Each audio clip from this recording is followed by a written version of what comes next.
Welcome to the Texas Conflict Coach radio program. If you have ever experienced or engaged in destructive or unresolved conflict, then you know it leads to broken relationships, distrust, and damaging results. Our program will help you manage and resolve conflict effectively with strategies, valuable resources, and support. I am your host, Patty Porter. My guest hosts, Zina Zameta and Stephen Kotev, along with our guest experts, will share our experiences, raise your awareness, and give you food for thought. We will share with you problem-solving strategies no matter what your situation is.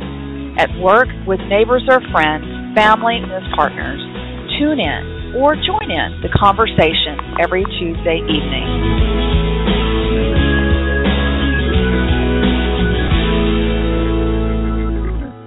Hi, this is Zina Zameta, your guest host. Our program today is about an online divorce mediation project that was developed in the Netherlands.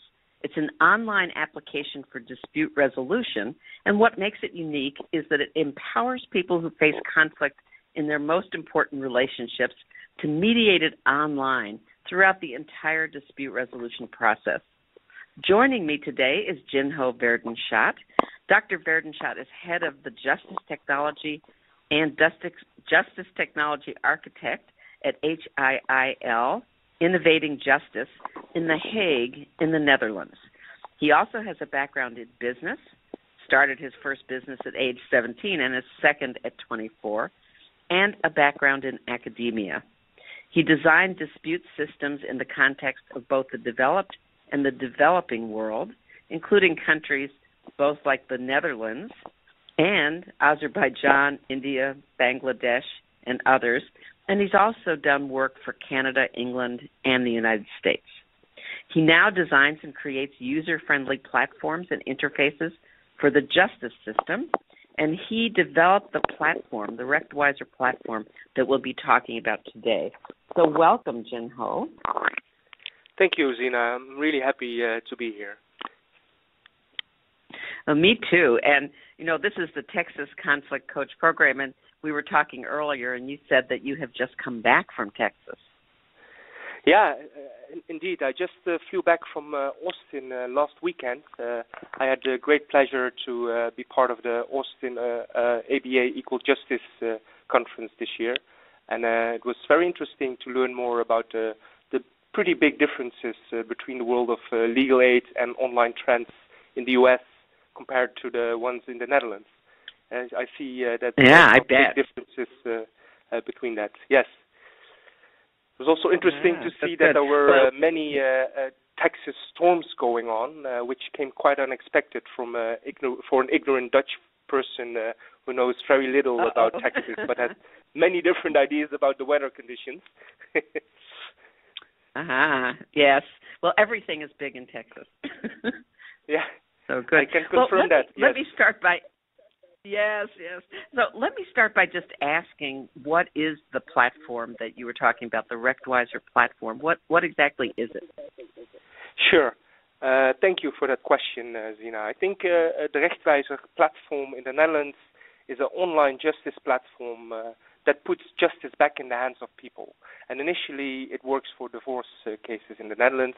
And what it does is the platform provides people a clearly structured online justice journey, and it helps people to work out their divorce themselves.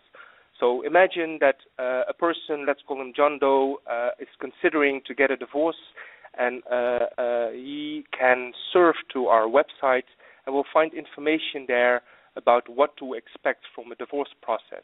He will find information about all the different elements of divorce and separation that he will need to take care of, and we'll learn more about some best practices and people who can help him with that. But it goes much further than that, because the platform also helps people through an online intake. And this is an intake which is not really a legal intake, but it helps people to share their own story, learn more about their own, or share more about their own fears, their concerns, their interests, and also about their ideas for a solution.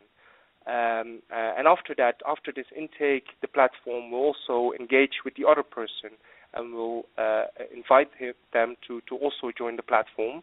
And if they do so, people will find a state-of-the-art set of online communication and collaboration tools. Now, you can think of the WhatsApp type of conversations, you can think of Skype video conferencing, but you can also think of Google Docs tools that help people to jointly draft agreements. And they will find on the platform also a lot of tools, easy to understand information that help them to get to an agreement with that. Plus, so let me go back a little bit with it. Sure. Mm-hmm. So for people who are not so tech savvy, let me go back and just ask about some of the things that you were talking about. So started with an intake form, and you said that each person will fill out that intake form online on their own. Is that correct? Yes, that's correct. And then after that, that there are many different tools that people can use. And you had said things like Skype. So you're saying that people could actually look at each other and talk to each other online if they wanted to? Absolutely. So part of the whole Rechtwijzer process but also they communicate online. Yes. But also such as Google Docs, so that they could be looking at the same time. Yeah, yes, that's correct. Now, okay, so this is from a person who may be a little bit of a Luddite, but they could do that together, just sitting together. What's the advantage of them doing that online? Sure. No, I understand that, but it's. I think what they can do online is we have organized all these tools and we have integrated them in the platform interface. So basically, people will find one website where they will find a clear structure, different chapters of a separation plan, and for all of the different elements part of their separation plan, they will find this set of tools. Now, in addition to that, they will also find calculator tools to help them establish a reasonable amount of child support. They will find clear guidelines that will help them set reasonable amount of partner alimony. They will find easy to understand legal information that will keep them in the right direction.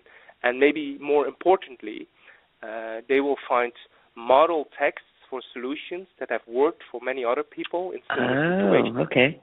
So they can actually start building from experience.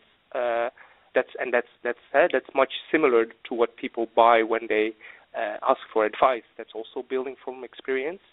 And another important element is that just one click away, they will have the assistance of an online mediator or an online adjudicator or an online neutral reviewer who will join them in the same platform and will communicate with them through the same tools as I mentioned before, and really allow them to have an online mediation from their own home, in their own words, in their own pace.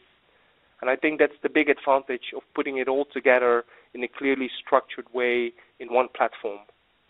Oh, how interesting. So does this online mediator come on like a chat room kind of person, or more like a Skype conversation where you can see that person? Yeah, it's actually both. So the mediator and the parties together can choose which type of communication they prefer at which moment. And you can imagine that they would like to schedule an online mediation using video, but have some smaller conversation, asking for some documentation, for instance, or asking for some preparatory issues through a chat functionality. So they have different sets of tools for communication, and they can use all of these communication tools at different moments as suits them. Wow. So it really is quite flexible, it sounds like, and it's not just a one-time thing. It sounds like people can come onto the platform and off of the platform at their own pace. Absolutely. That's the great thing about this. So they can work from their homes, after work, at night, whenever they feel like it, in the interface, and they can do this independently. They can do this at the same time, and it also helps the mediator because they can ask a question in the morning and they will find the answer in the evening. So in this way, they don't really have to wait too much for each other, and we really help to coordinate communication in this way, we feel. Wow. So they might put the question online, and then the answer would come back sometime later. They don't necessarily have to be there with the mediator Absolutely. at the same time. That is correct. So it has quite some flexibility to communication for people, and especially we see that the current divorces that are going through the platform, they take about 3 months on average. So you see there that people really can time when they put in the most effort in getting to resolution during those 3 months, and I think that's a great asset. So do you find that people are taking some time to go over all the materials first and then contacting the mediator, or are people contacting a mediator early on to get some direction? Yeah, that's. I think it differs, but we see that the majority of people first do some work themselves. So they will engage in some initial dialogue with the other person, and they will think together about the type of solution that they want, for instance, for visiting arrangements or for custody and all of the different elements.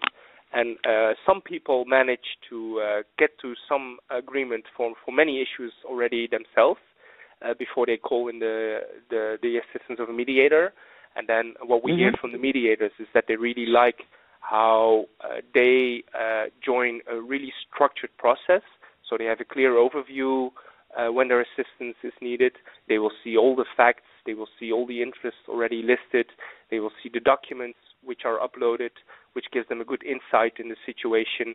And they see where parties are agreeing already and where they need some additional help to get to agreement.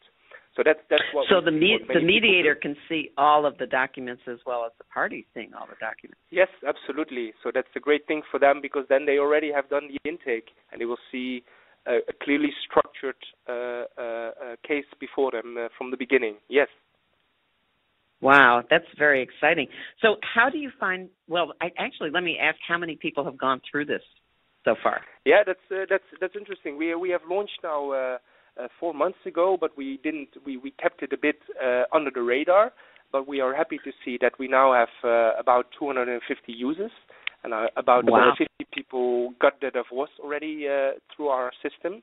And the great thing is that in our country we managed to find a way that the result of the platform really is a document that can be sent to court, and judges will have a quick look at it and they will approve it. So it really results in an official divorce.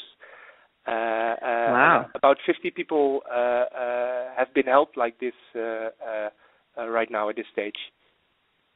That's very impressive. So people have actually gone through it, and have you heard anything from them about what they think of it? Yep, that's. We have 2 people who spend their days calling these people, asking for their experiences. So we learn many things from them, and one of the things that we learned from them is that people really love how the process is structured.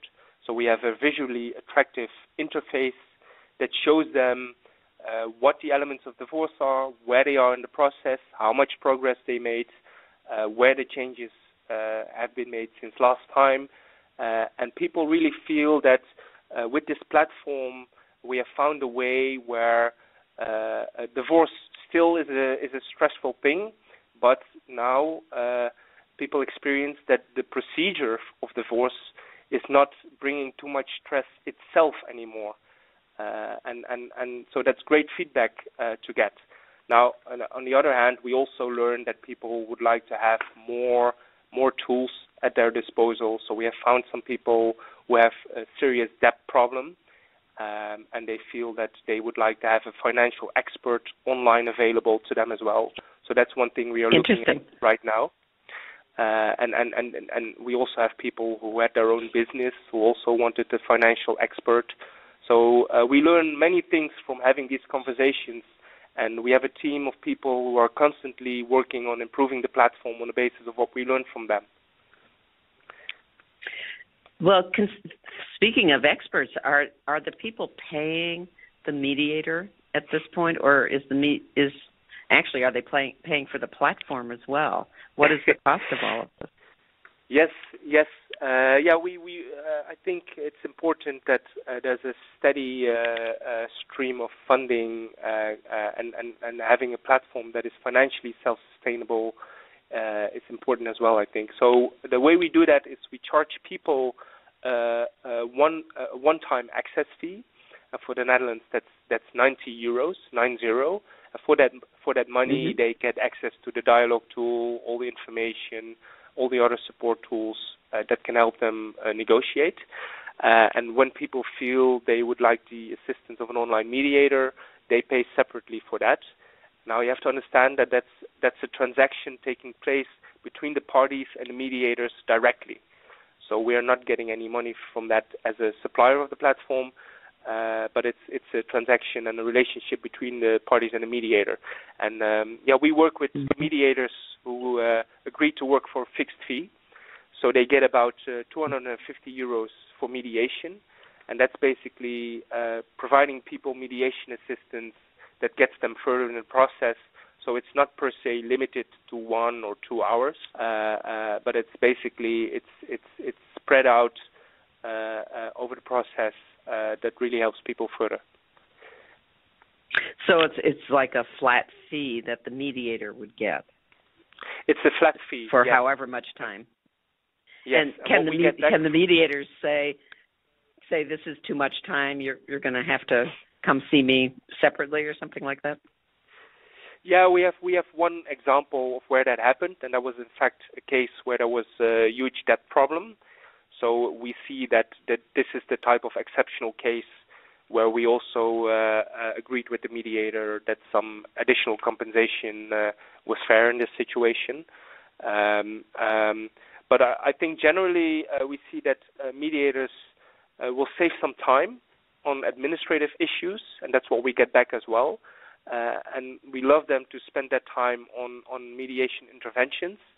And we have an agreement with the mediators that after 1 month we will have a look and reevaluate the number of hours of their time that is needed and a fair compensation that should accompany that. Oh, very nice. Very nice. And so you're looking at having maybe financial expertise available. How about legal expertise? What do people do about that? Yeah, that's an interesting one we are looking at as well. Some people feel that they want legal advice, but we also hear back from our users that they like that they are not having a partial lawyer involved in the process, and they like how we have chopped up legal information into understandable chunks that even lay people find easy to use. We are still at this stage on the track that we want to see how we can work with neutral professionals and see if legal advice is really needed. What we do have, however, is a neutral review. So we have a legal opinion, more or less, available, but this is not working for one party, but it's working for both of the parties equally. So somebody's looking it over and saying, yes, this will pass legal muster. This is okay to go to court? Yes, at the very end of the process, someone will do exactly that. And we also feel that we need to give protection to people, because if we create an interface where they can also work together without a lawyer, you have to have something like this to have some checks and balances.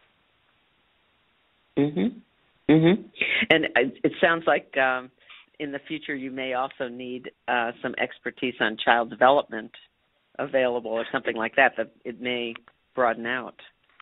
Yes, absolutely. I think that's one of the crucial elements that we would like to have in the future as well.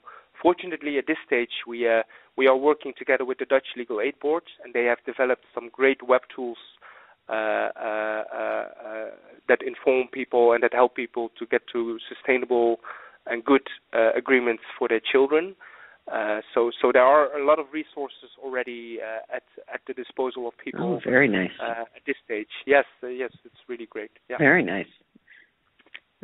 So do you know whether this is one of the questions I was thinking as you were talking is whether there would be people who would actually come together and together sit in front of a computer and go through all these forms instead of doing it across the web?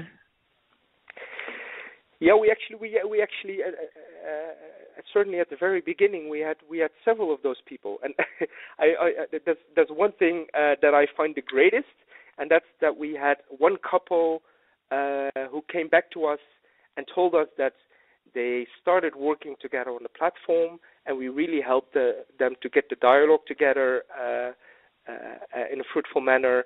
Through that dialogue, they learned what really was bothering both of them, and at the very end of the process, they decided not to get a divorce but stay together and give it one more try. So that's I think lovely. That's a great example. Probably it's an exception, but it shows how it's really getting people away from conflict. And we heard several times that people indeed sat together at the kitchen table or on the sofa and were working together either from one laptop or from their own laptops, two laptops, in the interface and having a conversation while working in the tool at the same time. Very nice. Very nice. What made you think of doing this? How did this project get started? Yeah, that's an interesting question. Thank you for asking that. I think what we see at this stage in the world of professional services is that many of the professional services have moved online or are moving online. I don't know what the situation in the U.S. is, but I see in the Netherlands much of the healthcare services are, for a small part, moved online. We also see that obviously in many business services, like think of taxi, the market for taxis, or purchasing online airplane tickets, or having interaction with the government. In my country, I can only file for a new driver's license online. So we see that many of these services are moving online. And I think the legal services market is no exception to that. And what I hear from people a lot is that they are expecting or maybe even demanding the level of empowerment that comes with it, also in dispute resolution. People see how online services provide them more convenience and also more affordability.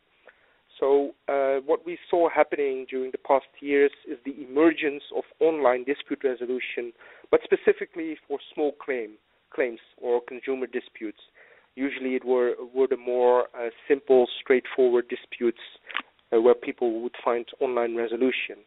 And I think starting from these observations, we decided that it was about time that we would modernize the way in which we resolve relational disputes. Now, I don't know exactly what the history in the U.S. is, but I think in Europe, our court procedures are still very much similar to the court procedures that were invented by a guy named Napoleon. But this was almost 200 years ago. It was almost 200 years ago. And I think in the past 2 centuries, we learned much more about what is effective for dispute resolution. And we also have much better professionals and much better tools at our disposal. So I think the basic idea and starting point for this platform was that, we finally wanted to start using all of these professionals and these tools and these best practices for legal issues and relational disputes as well. So I think that really is the background very interesting. Where we are. Yeah. Well, let me just remind people that they are listening to the Texas Conflict Coach Blog Talk radio program, and we are talking with Jin Ho Verdonschot about an innovative project called the Rechtwijzer, which at this point allows people to do their own divorce online. And you were talking about other types of disputes that could be done. Are you actually planning to put more online? Absolutely. We see that there's huge opportunities to improve the quality of processes from the perspective of people. So together with our partner in the Netherlands, the Dutch Legal Aid Board, we are currently preparing a platform for landlord-tenant issues. We see that there are many disputes between landlords and tenants in our country, and yes, there's probably a lot of potential to have a more problem-solving, interest-based process there as well. So we're happy to partner with the Legal Aid Board and also the Dutch Rent Tribunal to establish that. Now, in addition to that, we are also in the process of developing a debt platform. I think following the whole economic crisis, we see that the debt problems of people really skyrocketed in the Netherlands. And I think that in many situations, that's also a dispute. So the debtor and the creditors, we see that there's some potential in some cases to help them get through a dialogue and come to a settlement with regards to how to deal with these debts and create win-win situations. Now, in addition to that, we are currently working with an organization from England, which is called Relate. They are a huge family-supporting charity in England and Wales. And together with them, we are working on introducing the divorce platform in England and Wales in the course of this year. And with the Legal Services Society from British Columbia, Canada, we are also working on an introduction this year of the divorce tool. And what they also want and what we are helping them to get is diagnosis streams, which are really interactive websites that guide people to the appropriate tools and self-help information for family violence, foreclosure, life planning, wills and estates, and for power of attorney. So it's a huge variety of issues in several countries that can run on the platform, and I think that's really the great thing. This process it's not built on the legal rules and the rules of civil procedure, but it's really built on what we know dispute behavior of people is and what type of support they can use where in the process.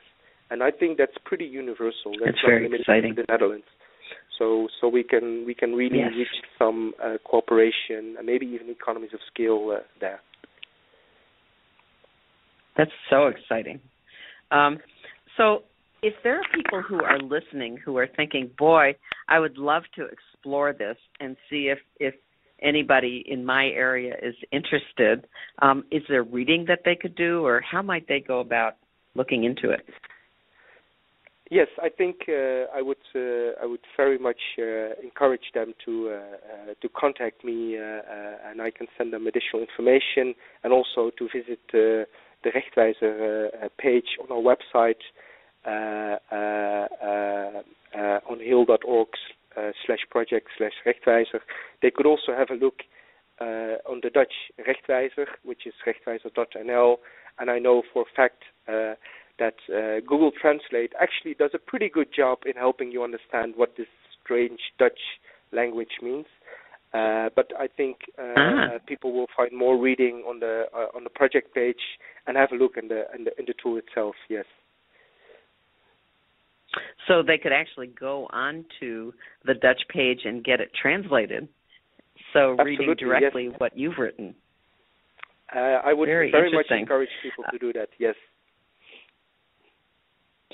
And the actual web page is on the Texas Conflict Coach Blog Talk Radio page, so you can go on there and look at it. But let me just read through it. It's www.hiil.org/project/Rechtwijzer, which is RECHTWIJZER.